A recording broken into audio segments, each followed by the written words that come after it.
You okay? Yeah.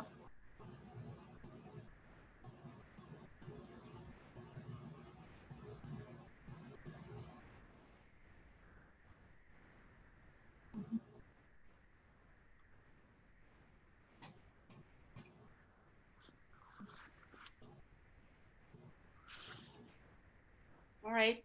Hello, everyone. Welcome to Art Conversation. As as we are approaching summer, our artists and their artwork become kind of more summery, as we're going to see in our today's artist, Carole Richard Kauffman. I'm honored and excited to introduce our today artist, Carole Richard Kauffman. Welcome, Carole, to our conversation. Hi. Carole Kauffman has traveled a lot, and her fascination with people and places around the world influenced her painting and drawing. Her work been featured in several articles and been displayed in many museums and galleries and private and public collections. Welcome, Carole, to our conversation. Thank you. And thank you, Noah, for inviting me to talk about my work. Being a part of your organization has added something very special to my life, a special dimension, a real sisterhood of artists, and I have loved every minute of it. Having you also is very special and is honor, Carole. Carole, please tell us a little bit about yourself, who you are, and who you are as an artist. I'm from Lowell, Massachusetts. My dream was always to be in New York City. I don't know why. I always thought it was the center of the world. And so I headed to Rhode Island School of Design, and FIT brought me to New York. And I've been here ever since, most of my life.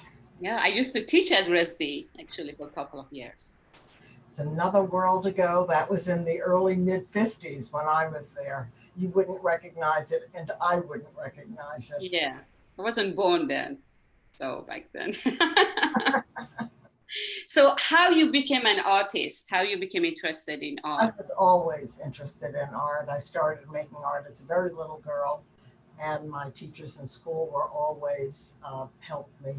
And my high school teacher gave me the free run of her studio and pushed me to take classes at night at Lowell Tech. I took life drawing classes when I was in high school, and I did all the stuff that you do when you really think about art all the time. Yeah, great. So what type of art do you most identify with? I identify with art that is complicated. Um, I think the easiest way to describe it, I always loved going to the Met Museum and looking at the Chinese scrolls. They fascinated me. The endless hills, the endless people marching, the overlapping of scenes. It fascinated me. And that brought me to Rauschenberg, that brought me to Rivers, people who did that kind of thing that, you know how to say it. They tell stories. I tell stories with a message, trying to make a point. Yeah, I mean, so we know you traveled a lot, and your fascination with travel and with people and places around the world like influenced a lot in your painting and drawing. And your travel inspired you to incorporate element of the world that you see.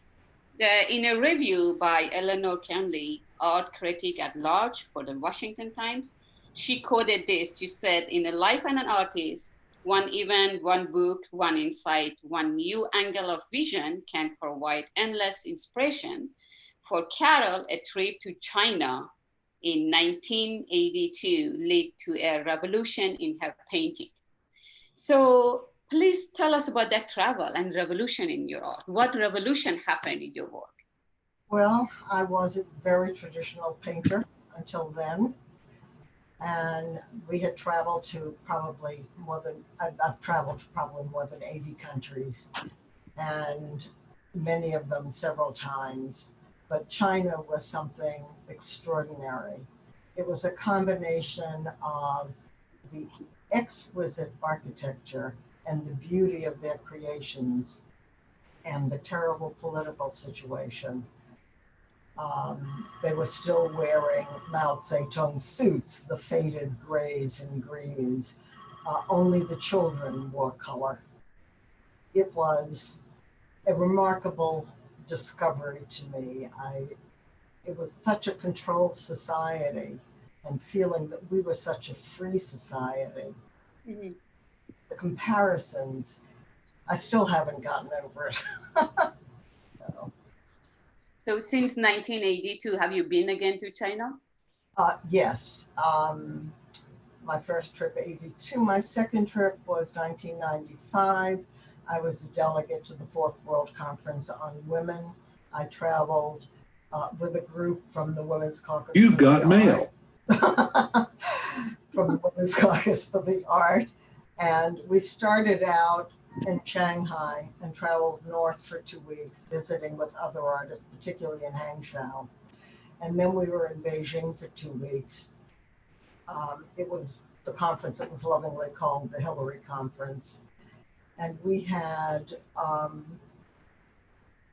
were delegates from 184 countries. We shared stories, hopes, dreams, ideas for a better future. It was hot, humid, wet. It rained.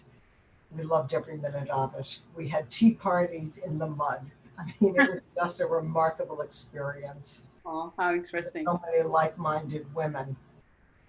So I think so. This series in your website, it says East meet West should be based on, like, based on that trip to China, right? Yes. So, how you connect East to West in your work? Would you explain to us, like, I'm showing some of your artwork in this series, East met West. Some of them show a combination of East and West. There are many Western figures in them. Okay. Actually, a lot of the paintings that I did after the first 2 trips to China were done with Chinese paint, and the collages were done with Chinese materials that I brought back with me.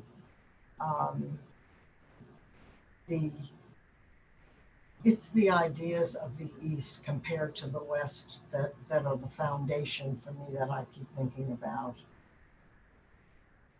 Okay, so I don't know if you see the artwork now. I have it in my. Oh yes, this is a gouache painting, 60 by 63 inches. And it tells the story of Kuan Yin, goddess of compassion, and the guardians of the world, and the figures that look almost like arrows at the bottom are the builders of the Great Wall. Oh. And the wall behind them, as they died building the wall, they were just buried into the wall. It was such a monstrous idea to me that obviously I had to do this piece of art. Yeah. And is there any Western element in this? No, absolutely none. So this is more East. It's my thinking about it that's really the East-West of it. It's me. I'm the East, and okay. I'm doing it, and it's my thinking about it. And in a statement, in your statement, actually, you mentioned that you use Chinese characters. What type of character? Would you give us some example, or can lead us to some of your painting? I'm going to show something up that will show you the Chinese characters for man and woman. More or less, this is what it looks like. If you can see. Yeah, okay, you can see it now. Okay, and the Goddess series, the figures are based on my drawing these characters. And so mostly in Goddesses series, you said, there's one. But they're embedded in the landscapes, they're figures. This piece has, this is the goddess, and on the lower right-hand part is the male and the female character symbol doing, it was a series I called The Dance, and it was really the balance of life between men and women. There's a minotaur, there's a money god, and her right hand leg is a money god. He is very symbolic in China and is featured everywhere. There are more of those, what I call the buried builders, the builders of the wall who were buried. They're symbols that I reuse over and over again. So mostly you use the god and goddesses of Yes. China, as well as like, male and female figures Mm-hmm. in your work. In the same review I mentioned earlier from Washington Times, also mentioned about interaction between male and female symbols, which can be found in much of your work. Would you explain how and why and what message you're trying to employ in your work by creating connection between different gender? It's the dance of life, the battle of the sexes, the inequality, which has become now so obvious and so much more talked about, from paychecks to the positions of power, from the abuse of women. I mean, the world has opened up with Me Too movements, and it's what I've been thinking about for years and has bothered me for years.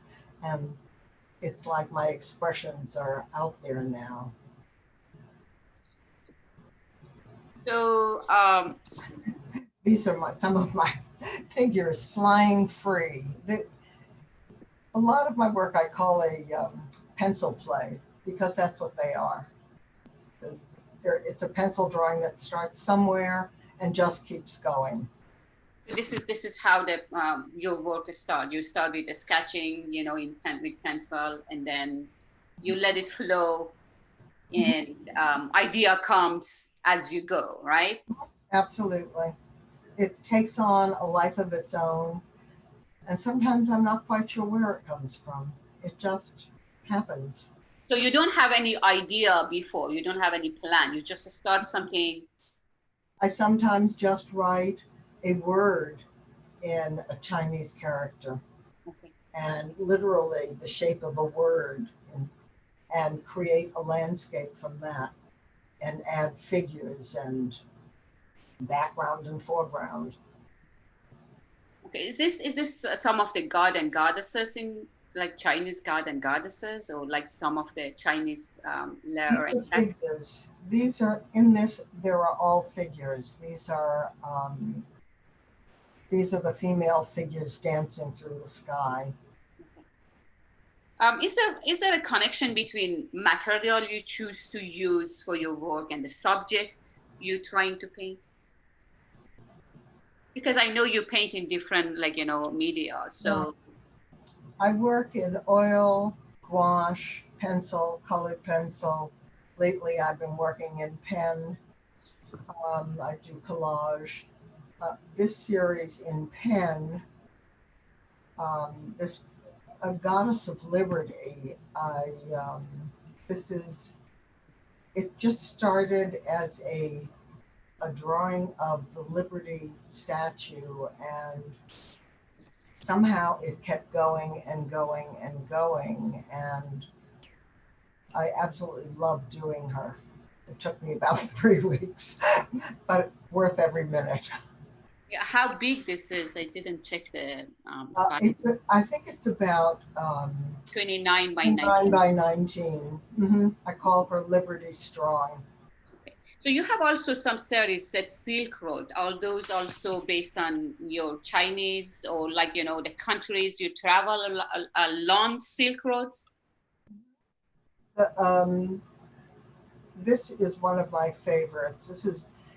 This is a Liberty Kuan Yin and the Money God, and this is my favorite figure of the Money God in the sort of left center. There's a dragon facing him. It's the Great Wall again. The wall being inclusion and exclusion. It's a great divider.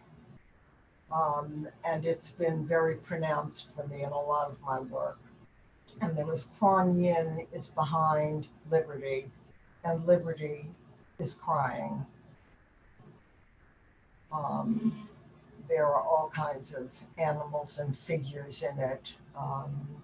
The loving couple in the landscape, and it's peace, love, and happiness, I think, are the characters that are written in on the lower right. So in a review also by Artspeak and Artland mentioned about you using attracted to poem and poetry, in particular a Chinese poet, Tu Fu, which is Tu Fu is a was a Chinese poet from Tang Dynasty around 8th century.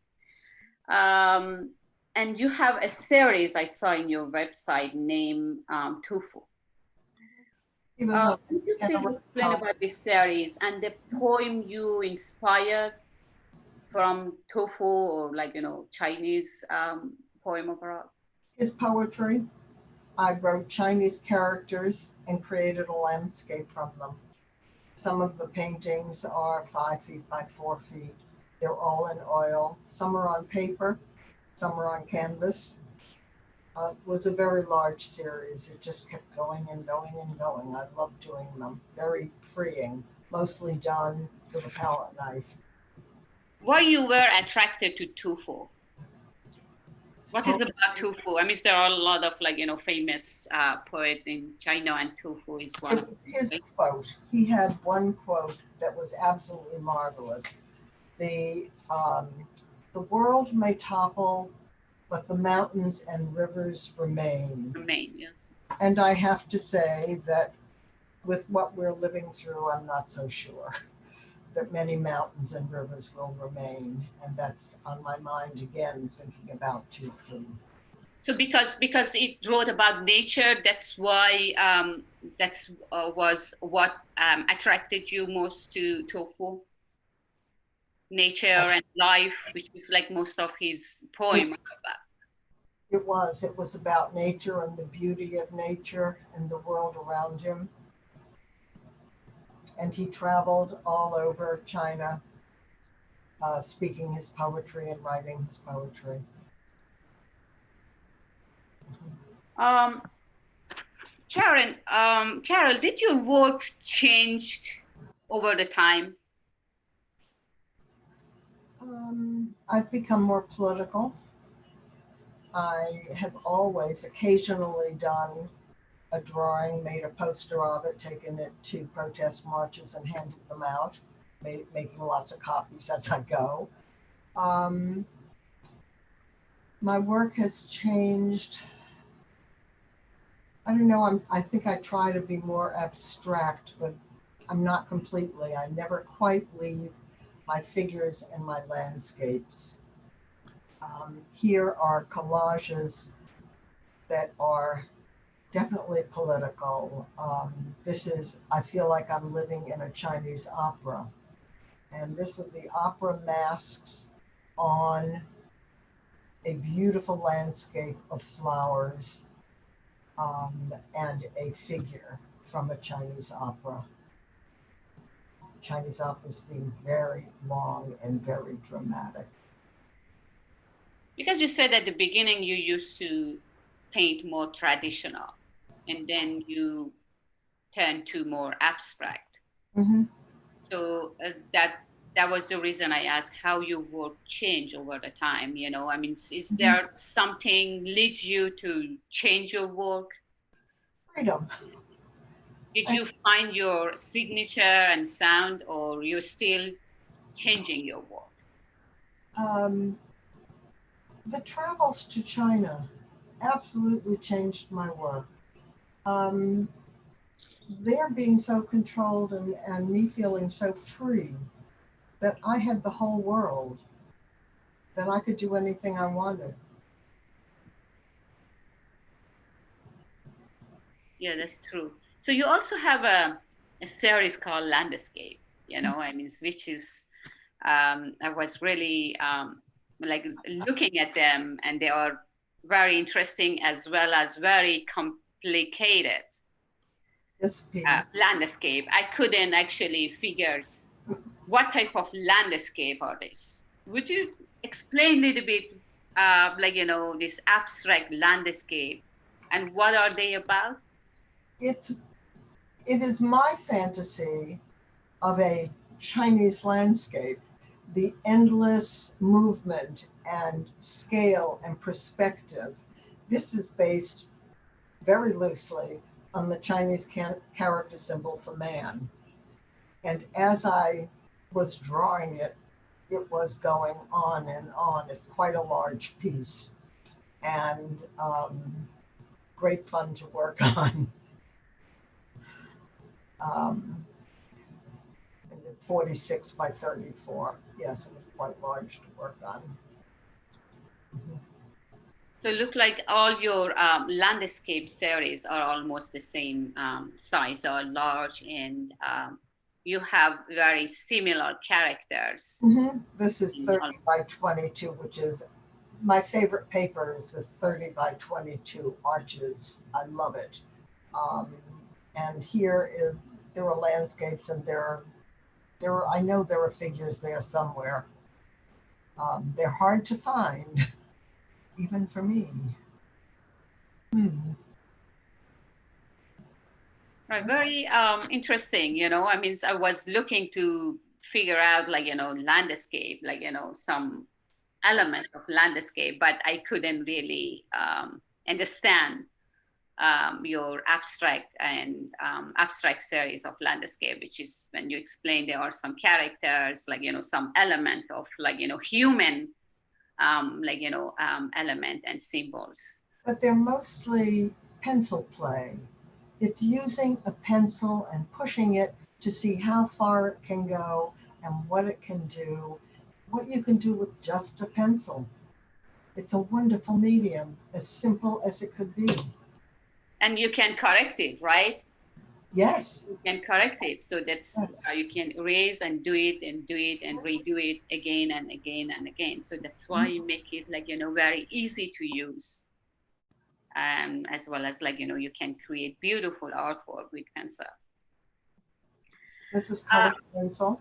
Mm-hmm. You also have a series called fortune cookies. Sounds like the fortune cookie we got when we go to Chinese restaurant. When I saw it, I tell there are some images of fortune cookies we get, and, like, when we go to Chinese restaurant at the end. So what is this fortune cookie series about? I take the adages. I love Chinese food. Always have. As a little girl, we used to go to Boston to Chinatown. So the memory of Chinatown and Chinese food is very, very important to me. And I always save the little fortunes from the fortune cookies, which are an American creation mostly. They actually maybe started in a different way in Japan, but it was America, California that really started the fortune cookie. This is a happy family, and there's a little cutout of a happy family having dinner. This is a combination of Hiroshige faces and magnets and Chinese papers that I brought back from China, and the Hiroshige postcard that I bought in Japan, and the wonderful figure, that wonderful face up in the right-hand corner. So these are a fortune cookie. It's about good memories, right? Good memory started from good memory you had. Yes, yes. Fortune cookies are little adages of little happiness and good fortune, good wishes, wishing you well, usually. And I have used them in all of these pieces in various ways, along with all kinds of Chinese newspapers and cutouts of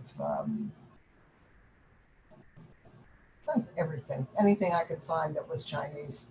And when I get desperate, I go to Chinatown and buy up their newspapers. I mean, in New York City, Chinatown, I'm sure you can find anything, you know? It's extraordinary. Yes, Extraordinary. it's Truly. lovely. The papers are wonderful.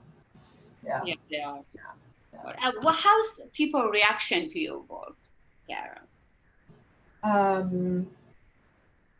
When I used to do very serious street people, people were very upset, didn't like seeing the reality of street people. Um, People are interested in the complexities of the work. This is a 5 foot by 4 foot oil and collage on canvas that was done after my third trip to China for the 60th anniversary of the founding of the People's Republic of China. And everything in it, the ribbons, the papers, are things that I brought back from that experience. Beijing was lit up like a neon Christmas tree. It had giant screens showing their prowess everywhere. It was extraordinary. It's quite an experience. What you doing these days during social distancing and staying at home? I know you have a studio somewhere in New York City and you can use your studio. So what you doing at home? Immediately at the beginning of March, I bought a drafting table, put it together in my living room, and I did one drawing, and that sort of, it was a figure and me in a bubble was what it felt like, that I was stuck in a bubble. And then I took a collection I have of Ms. magazines and took the covers and started collaging the articles from the interior, and have done 4 of those so far. I have a collection, most of them unfortunately are in my studio, but I did leave some here at home, and I'm awfully glad I did, because that certainly helped. Don't you love express yourself?